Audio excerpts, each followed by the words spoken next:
حضرت داؤد علیہ السلام کی قوم کے 70,000 افراد سمندر کنارے ایلا نامی بستی میں رہا کرتے تھے۔ ان لوگوں کو اللہ نے ہزاروں نعمتوں سے نوازا تھا، لیکن جب راحت و سکون آیا تو یہ اللہ کی عبادت سے محروم ہو گئے اور اللہ کی مخلوقات پہ ظلم کرنے لگے۔ تو یوں اللہ نے ان کو خبردار کیا کہ ہفتے میں ایک دن، ہفتہ کے دن شکار نہ کیا کرو۔ اتوار سے لے کے جمعہ تک جتنا شکار پکڑنا ہے پکڑ لو، لیکن ایک دن اللہ کی عبادت اور مخلوقات پہ امن کے لیے رکھ دو۔ یوں اللہ نے ان کا امتحان لینا شروع کر دیا۔ وہ اتوار سے لے کے جمعے تک سمندر میں مچھلیاں پکڑنے لگتے تو مچھلیاں زیادہ مقدار میں ہاتھ نہ آتی، اور ہفتے کے دن سمندر کو دیکھتے تو ان کو بڑی بڑی مچھلیاں نظر آنے لگتی۔ ان لوگوں میں سے ایک شخص کو شیطان نے ورگلایا کہ پریشان کیوں ہوتے ہو، میری ترکیب پہ عمل کرو، تم شکار سے کبھی محروم نہیں رہو گے۔ تو بس شیطان کے کہنے پر اس شخص نے ہفتے کے دن کانٹا لگا کے ڈوری کو سمندر میں ڈال دیا تاکہ مچھلی پھنسے، اور شیطان نے کہا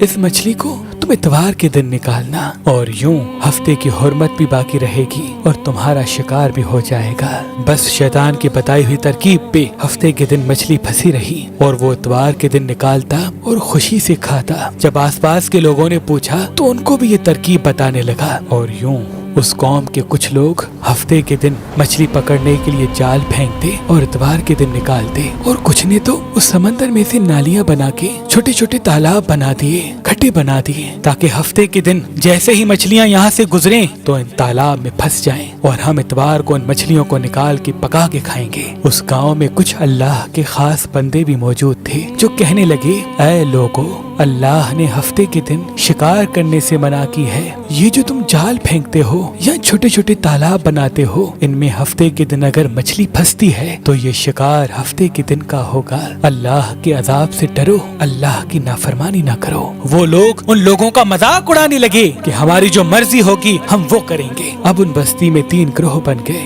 ایک ان 70,000 میں وہ لوگ تھے جو ان نافرمان لوگوں کی بار بار اصلاح کرتے، دوسرے وہ جو ان لوگوں سے نفرت کرتے اور خاموشی اختیار کیے ہوئے تھے، اور تیسرے وہ جو گمراہ ہو کر اللہ کی نافرمانی کر رہے تھے۔ تو یوں نیک بندوں نے اس بستی کے بیچ میں سے دیوار کو کھڑا کر دیا اور یہ حکم نافذ کیا کہ اللہ کی نافرمانی کرنے والے اس طرف ہو جائیں اور ہم جو اللہ کے فرما بردار ہیں وہ اس طرف رہیں گے۔ وہ صالح لوگ بار بار ان سے کہتے رہے، اے لوگو، اللہ سے ڈرو، قوم سمود، قوم لوط کا جو حشر ہوا اس کو یاد کرو، اللہ کی نافرمانی نہ کرو ورنہ تم پہ بھی کوئی عذاب آئے گا۔ وہ سارے نافرمان جن کی تعداد تقریباً 12,000 تھی، سب ہنستے رہے کہ یہ تو سب کتابی باتیں ہیں، ہم پہ کوئی عذاب نہیں آئے گا۔ بس جیسے ہی وہ گروہ 2 حصوں میں تقسیم ہو گیا، ایک وہ جو اللہ کے فرما بردار بندے دیوار کے اس طرف تھے، اور دوسرے وہ جو نافرمان بندے جو دیوار کے اس طرف تھے۔ وہ نافرمان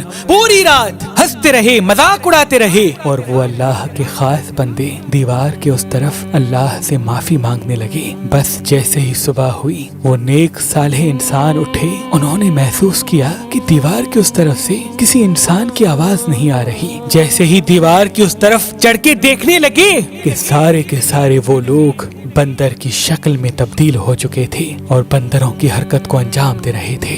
وہ جو صالح لوگ دیوار سے ان بندروں کو دیکھنے لگے، ان صالح لوگوں میں سے جو ان کے رشتہ دار تھے، انہوں نے ان بندروں کے کپڑوں سے اپنے اپنے رشتہ داروں کو پہچانا اور چیخ کے رونے لگے، اللہ سے معافی مانگنے لگے۔ لیکن اللہ کا عذاب جب آتا ہے تو وہ ہو کے رہتا ہے۔ وہ 12,000 لوگ جو بندر بن چکے تھے کچھ بھی کھا پی نہیں سک رہے تھے، اور یوں 3 دن بعد وہ اس عذاب میں آ کر فنار ہو گئے۔ بے شک اللہ ان بندوں کو پسند نہیں کرتا جو اللہ کی نافرمانی کرتے ہیں۔ اے اللہ، ہم سب کو اپنا فرما بردار بندہ بنا، ہم کو ویسا بنا جیسا تو ہمیں دیکھنا چاہتا ہے۔ آمین ثم آمین۔